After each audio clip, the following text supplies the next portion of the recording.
Hello， 大家好，我是三得利小黑 P Tommy。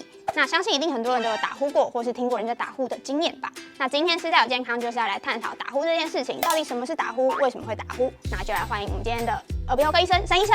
Hello， 大家好，我是沈耿仲医师。那我们今天的节目比较特别，我们要来看看专业医生跟一般民众之间，我们对于打呼的认知到底差多少。第一题，打呼要么是因为很累，要么是因为睡很熟，请作答。3、2、1。为什么一起举？这是什么意思？我这样对吗？这个答案有些部分是正确，有些部分是不正确的。那我可以先大家说明一下为什么会打呼。我们现在讲一下我们呼吸怎么样进去。第一个都先从鼻孔嘛，鼻孔进去之后会经由这个下鼻夹的内侧，我们进到我们的鼻咽，鼻咽进来到口咽，口咽进来到下咽到气管，就进到我们肺部。这中间只要有任何一段有任何阻塞，气流量变大，松弛产生震动，然后藉由鼻腔放大或口腔的空间放大，它就会产生共鸣声，就属于打呼的声音。很累，所以会打呼也没有错，因为这个地方只要松弛很累，肌肉张力不够，它就会产生震动，就会容易打呼。或者是肥胖、阻塞，很多脂肪在那边堆积，空间狭窄也会打呼。代表真的睡得很熟吗？睡得熟代表说睡眠深度够嘛。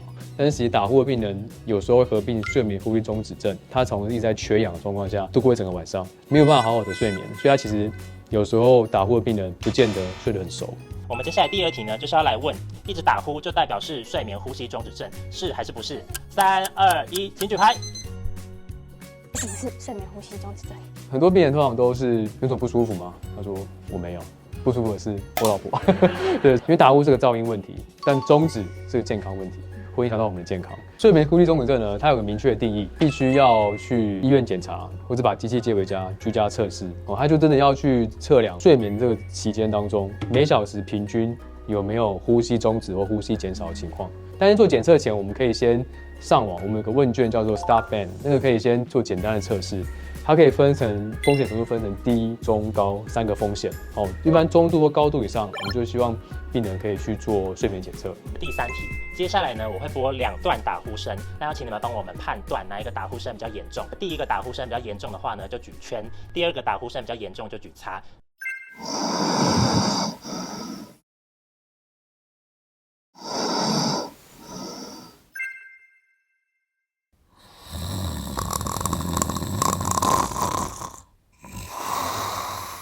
那我们来1、2、3，举牌。不对，但我也不知道为什么，就是看起来听起来比较可怕。打呼的声音其实有分低频、中频、高频。根据我们阻塞位置其实会不太一样。鼻塞空间很小，气流量很快，这个地方如果共振很厉害，就叫鼻鼾。鼻鼾一般是比较低沉的，到这边下来之后会到血红垂软腭，这边会有一圈环形的构造，这是比较黏膜比较松弛的。这边如果很松弛，然后扁桃腺比较大有狭窄，这边就会产生一个比较中频，叫口鼾的声音。再往下到舌根的地方，这边又更狭窄。这边狭窄的话，可能比较高频。刚刚第一个是比较平缓的，一般就是属于比较上面的，是属于鼻腔或是口咽的地方。那这种爆鼾呢，通常都是舌根阻塞，严重阻塞，所以它直接上没有任何呼吸通过，所以身体缺氧很厉害。缺氧厉害的情况下，二氧化碳累积，脑度增加，突然间唤醒病人，他就会突然间很大的声音去把这个地方冲开来，所以就是比较严重的原因，因为它缺氧很厉害。听说侧睡可以防打呼，是不是真的呢？来，3、2、1，请举牌。为什么又是一样的？我爸妈常常侧睡，可是打呼还是超大声的，为什么啊？绝大部分的病人侧睡打呼声音会少很多，但有少部分的病人侧睡一样非常大声，那就跟阻塞的位置有关系。我们一般仰睡的打呼大声是因为大部分是因为舌根后倒，然后仰睡的时候鼻子容易塞住，所以当鼻塞的时候，我们怎么办？嘴巴要张开呼吸嘛，嘴巴一张开，我们的舌骨会往下移，舌根会往后倒，舌根一后倒，这边就狭窄，打呼就很大声。那当我们侧睡的时候，通常一边鼻孔会比较通畅，然后那时候嘴巴很容易闭起来，舌根也比较不会后倒，会往侧面倒。这种情况下，这边空间就会比较出来，所以侧睡的情况下打呼的确会改善。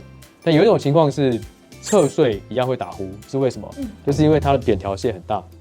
扁桃腺很大，它怎么转都是一样大，它不会因为正躺或侧躺，扁桃腺变大或变小。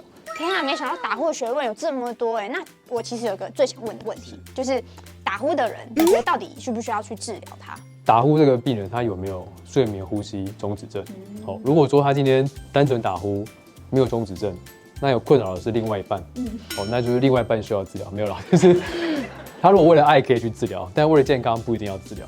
对对对。但是如果说今天他打呼不管严不严重，但他有中止症，而且是属于中度或重度的睡眠中止症，那就要积极治疗，真的就会影响到健康问题。因为反复的中止会造成我慢性的心血管疾病，容易失智，然后或者会有一些工作上危险。那其实我在网络上看到有一些什么止鼾神器，医生会建议大家使用这个东西吗？这个问题非常好，就是止鼾神器它们的原理就是打开阻塞的呼吸道，从鼻孔然后到咽喉到下咽都有可能阻塞。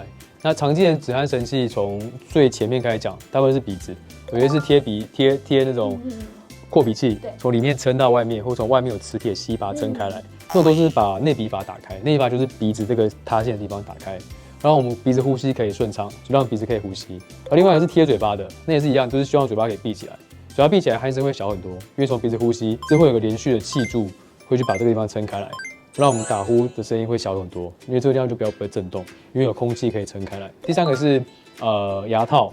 牙套的话就是要去定制，那种就是把我们的下颚这个地方往前移，好让舌根这个地方的塌陷可以往前延伸，比较不会往后倒。所以也是强制嘴巴闭起来，然后舌根往前移，这也是个方法。但以上这些止鼾神器都要看能不能够撑完一个晚上，很多都是睡着之后就把它拿掉，掉下来了。对对，怎么贴嘴巴就直接撕掉，或是鼻子就把它弄掉。那除了刚刚讲到这些止鼾神器，你说可能会撑不过一个晚上嘛？那还有没有什么其他方法可以让我们就是可以度过这一个晚上？